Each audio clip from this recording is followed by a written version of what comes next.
ازيكم عاملين ايه؟ اهلا بيكم في حلقة جديدة. النهاردة هنتكلم عن les expressions en français، التعبيرات باللغة الفرنسية.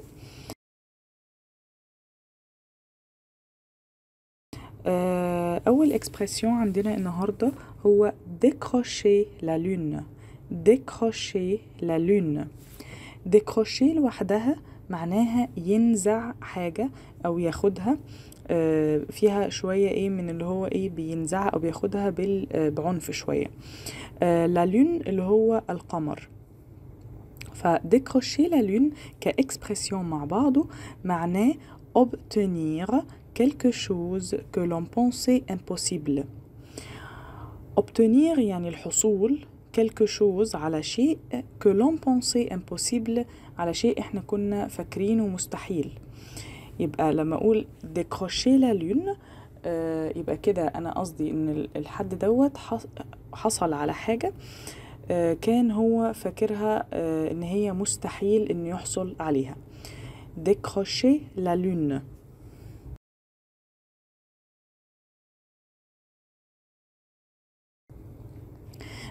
deuxième expression هو avoir le cœur sur la main. avoir le cœur sur la main. le cœur اللي هو القلب، ولا main اللي هي ايه اليد. فطبعا دوت الاكسبرسيون ده معناه ايه؟ يعني quelqu'un شخص ما de nature extrêmement généreuse. شخص ذو طبيعة، de nature يعني ذو طبيعة، extrêmement généreuse يعني كريم للغاية. يبقى شخص طبيعته ان هو كريم جدا، فدوت نقول عليه avoir le cœur sur la main.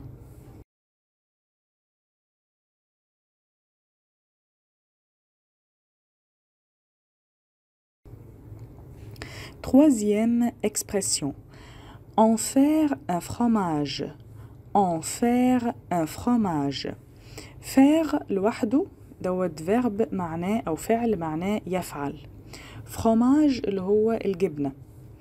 طيب الإكسبرسيون على بعضه en faire un fromage معناه transformer يحول quelque chose شيء qui était simple يحول شيء بسيط en une chose complexe إلى شيء معقد.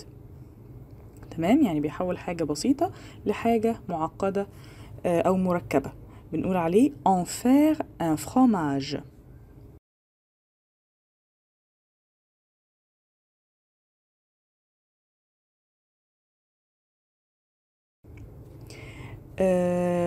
l'expression اللي بعده هو raconter des salades. raconter des salades. raconter اللي هو يحكي أو يروي، سالاد اللي هي طبعا ايه السلطة. كاكسبرسيون على بعضه معناه dire des mensonges. dire des mensonges. dire اللي هو يقول دوت فعل، mensonge اللي هي أكاذيب أو إشاعات. طبعا يبقى لما نقول على حد بيقول إشاعات أو بيقول حاجات مش صحيحة، أقدر أقول raconter des salades.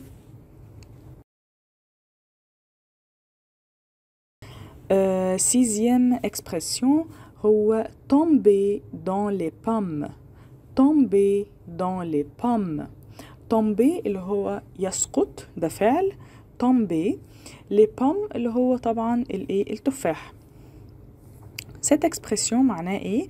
معناه un état de grosse fatigue، يعني حالة من الإرهاق الشديد. لما حد بيكون مرهق بشدة فبنقول مثلا il est tombé dans les pommes، إن هو إيه مرهق بشدة.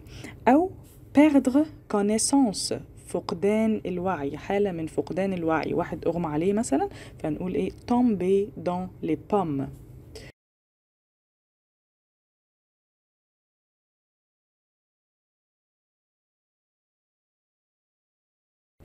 septième expression هو آخر واحد، couper les cheveux en quatre. couper les cheveux en quatre. كوبي اللي هو يقص، دوت فعل معناه يقص. لي شيفو اللي هو شعر الرأس. en quatre يعني على ايه، 4 أقسام أو 4 أجزاء. ف couper les cheveux en 4 كإكسبرسيون معناه être trop précis. être trop précis يعني شخص دقيق جدا. أو soin excessif.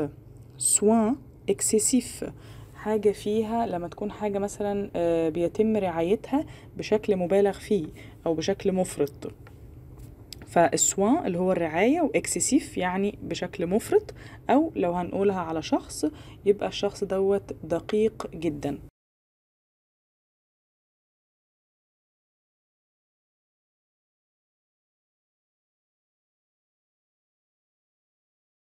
طيب نقرأ les expressions من الأول.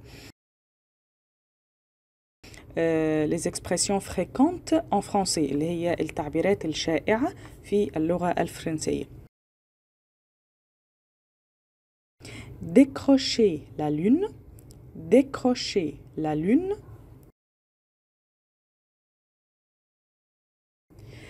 avoir le cœur sur la main.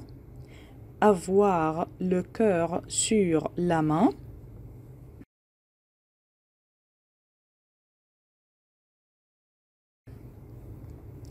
en faire un fromage. en faire un fromage.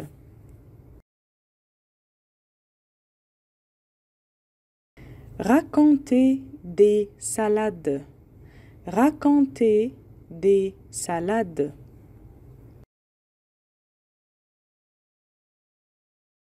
tomber dans les pommes. tomber dans les pommes.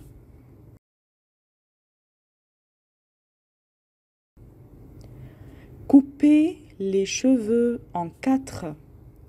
couper les cheveux en 4. وبكده نكون خلصنا les expressions النهاردة. يا رب تكونوا استفدتوا، وإن شاء الله أشوفكم في حلقة جديدة. au revoir.